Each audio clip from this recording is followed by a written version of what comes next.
नमस्कार, बहुत स्वागत है आपका। आप देख रहे हैं गणेशा धर्मा सन्मार्ग। शनिदेव का महापरिवर्तन हो रहा है। मकर राशि वालों, साढ़े साती आपकी चलेगी अंतिम चरण। अब तो अंतिम चरण की साढ़े साती यानी 29 अप्रैल से आपके धन भाव में आ रहे हैं शनिदेव। क्या होगा जीवन में इसका प्रभाव?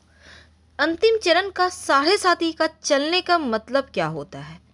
क्या जाते जाते मुश्किलें होंगी आसान? तमाम बातें जारी है। वीडियो के अंत तक बने रहिए और ये प्रेडिक्शन चंद्र राशि पर आधारित है। देखिए, शनिदेव का जो साढ़े साती का ये अस्त चरण है, अंतिम चरण को अस्त चरण कहते हैं। तो इस समय शनिदेव आपके धन भाव में गोचर 29 अप्रैल से 12 जुलाई तक, और फिर वो आपके लग्न में आ जाएंगे और यहाँ पर वो जनवरी 2023 तक रहेंगे।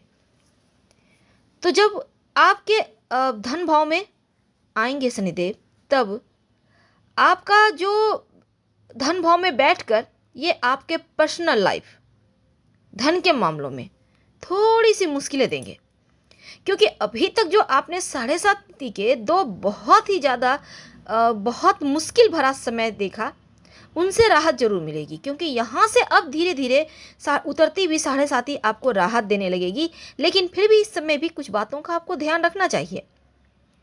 आखिर 12 भाव में वो क्या फल देंगे, उनकी दृष्टि क्या देगी फल, तमाम बातें विस्तार से बताएंगे। लेकिन गलतफहमी से आपको बचना होगा और धन के मामलों में किसी पर भरोसा नहीं करना होगा। तो हम बात कर रहे हैं साढ़े साती का ये अंतिम चरण चल रहा है और आपके लग्न से निकलकर वो धन भाव में कुंभ राशि में आएंगे। अब यहाँ पर वो 12 जुलाई से एक बार फिर से आपके लग्न में आ जाएंगे। देखिए, शनिदेव आपकी राशि से जब निकलेंगे ना, लग्न से, तो जो एक प्रेशर है माथे पर, जो मानसिक दबाव है, जो छाती पर बैठकर थोड़ी सी स्वास्थ्य की समस्या है, वो थोड़ी कम होने लगेगी। अब धीरे धीरे खुशियाँ आने लगेगी। आपको प्रॉपर्टी, जीवन साथी का सुख मिलने लगेगा और प्रोफेशनल लाइफ को लेकर जो मुश्किलें थी, अब धीरे धीरे कम होगी। मन प्रसन्न रहने लगेगा, स्वास्थ्य में सुधार होगा, आपका जो विल पावर है वो बढ़ेगा। हालांकि इसमें खर्चे भी बढ़ेंगे और इस पर आपको लगाना होगा, नहीं तो आकस्मिक हानि हो सकती है। और उधार तो किसी को ना दें, वरना आप फंस जाएंगे। थोड़ी सी सोच में नकारात्मकता है, इनसे आपको बाहर निकलना होगा। उत्साह के साथ परिस्थितियों का सामना करना सीखना होगा। जो विद्यार्थी हैं, भगवान सूर्य को प्रणाम करके गायत्री मंत्र 27 बार जरूर रोज पढ़िएगा, आपके लिए उत्तम रहेगा। हालांकि ये वक्त परिश्रम करवाएगा, लेकिन परिश्रम से लाभ भी देगा। वाहन चलाते हैं तो जरा सावधानी से चलाइएगा और कोशिश करें, कोशिश नहीं पुण्यते आपको, जब तक साढ़े साती उतर नहीं जाती, मांस मदिरा यानी नॉनवेज अल्कोहल से दूर रहिएगा। तो चलिए समझते हैं, जब वो धन भाव में बैठेंगे तब क्या होगा। सुख बढ़ेगा, क्योंकि शनिदेव जिस घर में बैठ जाते हैं ना, उस घर को रोशन कर देते हैं, और जहां दृष्टि डाल देते हैं ना, उस घर को बर्बाद कर देते हैं, खराब कर देते हैं। तो जब वो धन भाव में बैठेंगे तब सुखों को बढ़ाएंगे। जीवन में अब सुकून की छांव आएगी, धीरे धीरे सुख बढ़ेगा। जो अभी तक मानसिक तनाव था, जो पीड़ाएं थी, वो खत्म होने लगेगी। अब आप लग्जरी लाइफ जिएंगे, क्योंकि वो आपको अब मिलेगा। धन बढ़ेगा और आपकी फैमिली लाइफ खूबसूरत हो जाएगी। पर अगर हम आपके जैसे धन भाव में बैठे हैं, तृतीय भाव की बात करते हैं, जिसको हम पराक्रम का भाव कहते हैं, अब यहां पर क्या फल देंगे? देखिए, ये भाव कहता है कि आप सोशली हो जाएंगे। जो अभी तक आप एकदम से शांत हो गए थे, मिलना जुलना लोगों से कम कर दिए थे, जो एक टेंशन था जिसके कारण आप अलग थलग पड़ गए थे, वो खत्म हो जाएगी। अब आप सोशली हो जाएंगे, आपकी मान सम्मान बढ़ेगा, आपकी पॉपुलैरिटी बढ़ेगी, लोग आपको जानेंगे, आपसे मिलना चाहेंगे, आपके अंदर जो एक कॉन्फिडेंस है वो बढ़ेगा, आपकी इमेज बहुत अच्छी होगी, पॉजिटिव होगी, आप फेमस होने लगेंगे। धीरे धीरे चीज़ें आपको प्राप्त होगी और यहाँ तक कि भाई बहनों का सपोर्ट भी मिलेगा, नाम, इज्जत, धन सब आएगा और जो बदनामी योग चल रहे थे वो समाप्त हो जाएगा। आपका पराक्रम बढ़ेगा, चीजें आपके पक्ष में आ रही है। चौथे भाव की बात करें तो चौथा भाव मां का भाव है, घर गृहस्थी जीवन का भाव। अब शनिदेव की यहाँ तीसरी दृष्टि है चौथे भाव पर, तो तीसरी दृष्टि में शनिदेव के दृष्टि में विष होता है। क्या होगा देखिए, प्रॉपर्टी में बिल्कुल भी इसमें इन्वेस्ट ना करें, नहीं तो नुकसान होगा। याद रखिए, प्रॉपर्टी में आपको इन्वेस्ट नहीं करना, नहीं तो नुकसान होगा, इसको आपको समझना होगा। दूसरी बात, आप अपने स्वास्थ्य का भी ध्यान रखिएगा, खास कि पेट की प्रॉब्लम परेशान कर सकती है, ध्यान रखें। घर में माता पिता के साथ बेवजह झगड़े ना हो, टेंशन ना हो, इसका भी ख्याल रखें। शनिदेव आपके लग्न और धन भाव के स्वामी हैं, और जो लग्न है वो व्यक्तित्व है और दूसरा भाव धन और वाणी है, तो वाणी पर तो कंट्रोल रखना होगा। अब दूसरी तरफ मानसिक रूप से थोड़ा सा जैसे कि क्रोध, टेंशन है, तो क्रोध पर काबू रखें और माँ के साथ शब्दों का यानी कि माँ के साथ जब आप बर्ताव करते हैं, बातें करते हैं, तो शब्द तोड़ मोल कर बोलिएगा। अगर आप रियल एस्टेट में काम करते हैं तो इस समय चीज़ों को सीमित कर दें, ज़्यादा पैसे इन्वेस्ट ना करें, ज़्यादा पैर ना पसारें, शांत रहें, चीज़ों को सीमित करें और पारिवारिक झगड़े को टालें, झगड़े को उठने ना दें, आगे बढ़ने ना दें, मुद्दे को मुद्दा ना बनने दें, बल्कि उनको मुस्कुराकर सिंपल कर दें। और जितना ज़्यादा हो भगवान श्री हरि विष्णु माँ लक्ष्मी की उपासना करें। आप चाहें तो इस पीरियड में विष्णु सहस्त्र नाम का पाठ भी कर सकते हैं। पांचवें भाव जिसको हम लव लाइफ का भाव कहते हैं, संतान का भाव कहते हैं, पढ़ाई लिखाई का प्यार का भाव कहते हैं, क्या होगा इस पर तो शनिदेव की कोई दृष्टि नहीं है, तो नया रिश्ता बनेगा, आपके जीवन में कोई दस्तक दे सकता है। और लव लाइफ बहुत खूबसूरत है, आप थोड़े फ्लर्टी हो जाएंगे, थोड़ी चेहरे पर मुस्कुराहट आएगी, थोड़े दिल में एक उमंग है, जो एक सुकून है, जो कि आपके चेहरे से दिखेगा, तो थोड़े से फ्लर्टी होंगे, आप खुश रहने लगेंगे, एक दूसरे का ध्यान रखेंगे। लेकिन एक्स्ट्रा मैरिटल अफेयर जैसी चीज़ें भी हो सकती है जीवन में, आपको यहाँ संभलना होगा, कोई तीसरा आपके जीवन में दस्तक ना दे दे, इसका ध्यान रखें। और अपने जीवन साथी से वफादारी, तो दुख के समय में जो साथ देगा वो जीवन में भी साथ देगा, मान के चलिए। इसलिए जीवन साथी के साथ रिश्तों को बढ़िया रखें, इसमें आपके बच्चे खूब आपका सम्मान बढ़ाएंगे, मान सम्मान बढ़ेगा, समाज में आपका रुतबा बढ़ेगा, आपके बच्चे आपके सर ऊंचा करेंगे।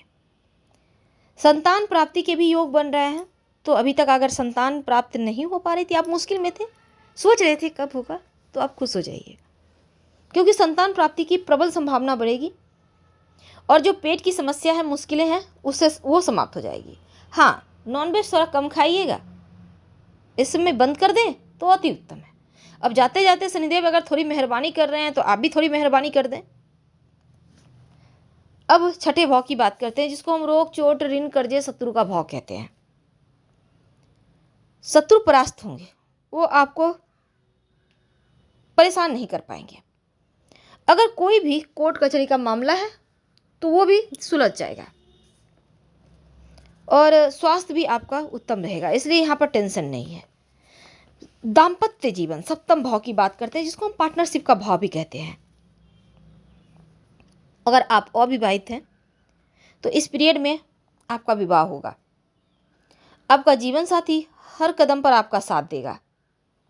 अगर आप पार्टनरशिप में कोई काम करते हैं, लाभ तो होगा, लेकिन नजरें बनाए रखें और अंधा भरोसा तो बिल्कुल भी ना करें, तो आपका दाम्पत्य जीवन उत्तम रहेगा। अष्टम भाव की बात करते हैं तो शनिदेव की पूरी दृष्टि अष्टम भाव पर है और अष्टम भाव होता है भोग विलास का, एक्सीडेंट का। अब शनिदेव की दृष्टि है तो क्या होगा, हालांकि ये समय स्वास्थ्य की मुश्किलें परेशान कर सकती है, यानी थोड़ा सा जो सातवीं दृष्टि आपके अष्टम भाव पर है, तो इन्वेस्ट इस समय कम करें कहीं भी पैसे, याद रखिएगा। दूसरी बात, जीवन साथी को समझें, उनका साथ दें। तीसरी बात, आपके जीवन में कुछ चीज़ों के प्रति मोह भंग हो सकता है, तो मोह भंग होने ना दें। मन को शांत रखें, मन को समझाएं कि जीवन की हकीकत क्या है। ज़्यादा से ज़्यादा फैमिली लाइफ बेस्ट करने के लिए शिव जी की उपासना करें, क्योंकि ज़्यादा प्रभाव फैमिली लाइफ पे होती है, रिश्तों पर होती है। खासकर जीवन साथी के साथ रिश्ते उलझ जाते हैं, तो शिव जी की खूब उपासना करें, शिव परिवार की। और सोमवार के दिन दुर्घटना होने की संभावना बढ़ी हुई है, तो सोमवार के दिन सफ़ेद कपड़े मत पहनिए, बिल्कुल भी मत पहनिए, और मन को कंट्रोल में रखें। सोमवार के दिन अगर खासकर वाहन वगैरह संभल कर चलाएं, तो वाहन आपको सावधानी से चलाना है, क्योंकि दुर्घटना योग बन रहे हैं। और थोड़ा सा अपनी छाती और सर को बचाएं, कहीं सिर में चोट ना लग जाए, कहीं छाती में चोट ना लग जाए, किसी तरह की प्रॉब्लम ना हो जाए। पहले से संभल के रहें, और सफ़ेद कपड़े आप सोमवार के दिन मत पहनिएगा, दुर्घटना से बचिए। बहुत ज़रूरी है कहीं यात्रा करना जाना, तो हनुमान चालीसा पढ़कर दिन से शुरुआत करें तो उत्तम है। बात करते हैं नवे भाव की, भाग्य भाव जिसको कहते हैं। भाग्य साथ देगा, अभी तक जो भाग्य साथ नहीं दे रहा था ना, उनसे मुक्ति मिलेगी। यहाँ तक कि दुर्घटना से भी बच जाएंगे अपने भाग्य के भरोसे, तो समृद्धि मिलेगी, बढ़ेगी। क्योंकि जब भाग्य साथ देता है तो व्यक्ति का सुख भी बढ़ता है, समृद्धि बढ़ता है, व्यक्ति तरक्की करता है। बात करते हैं 10वें भाव की। 10वां भाव जो आपके पिता का भाव है, प्रोफेशनल लाइफ का भाव है, उन्नति के मार्ग खुल रहे हैं, आपका प्रमोशन होगा। जॉब करते हैं तो प्रमोशन के योग होंगे, बन रहे हैं। मेहनत में कमी मत आने दें, जितना मेहनत उतना आपको उत्तम रिजल्ट, क्योंकि शनिदेव कर्म फलदाता है, कर्म का फल देंगे। आपको भाग्य का सपोर्ट मिलेगा, और इस समय पिता के स्वास्थ्य भी आपका बढ़िया रहेगा, पिता का साथ मिलेगा, और आपके जो विजयश्री आपको मिलेगी। अब बात करते हैं 11वें भाव की, जिसको हम लाभ का भाव कहते हैं, अर्निंग का भाव कहते हैं, मुनाफा का भाव कहते हैं, बड़े भाई बहन का भाव कहते हैं। तो बड़े भाई बहनों के थोड़ा सा कष्ट हो सकता है, ध्यान रखिएगा। और ज़मीन प्रॉपर्टी को लेकर कोई विवाद चल रहा है तो वो हल हो जाएगा, इसलिए आप इस समय सुलझाने का प्रयास करें। मेहनत के बाद लाभ हो रहा है। हालांकि बिजनेस करते हैं तो बेचने पर ध्यान दें, प्रॉफिट पर ध्यान ना दें। कितना सामान आप बेच सकते हैं, कितना ग्राहक को आप अपने फेवर में कर सकते हैं। अगर आप एक सामान 10 रुपये के प्रॉफिट पे बेचते हैं, लेकिन आप 10 ग्राहकों को सामान 2 रुपये का प्रॉफिट पे बेच देते हैं, तो 20 रुपये का फायदा। कहने का तात्पर्य, कम प्रॉफिट में सामान निकालने का प्रयास करें तो आपके लिए ज़्यादा बेहतर होगा। तो इसमें प्रॉफिट पर ध्यान आपको नहीं देके ग्राहक बनाना है, प्रॉफिट खुद होने लगेगा। 12वां भाव, तो 12वां भाव कहता है कि आपका ऐश्वर्य बढ़ेगा, बस आप पार्टनर के साथ ईमानदार रहें। इस समय एक्स्ट्रा मैरिटल अफेयर जैसी चीज़ें हैं, और एक तरफा प्रेम होने की संभावना बढ़ी हुई है। किसी तीसरे को अपने जीवन में बिल्कुल भी आने ना दें, और खर्चे थोड़े बढ़ेंगे।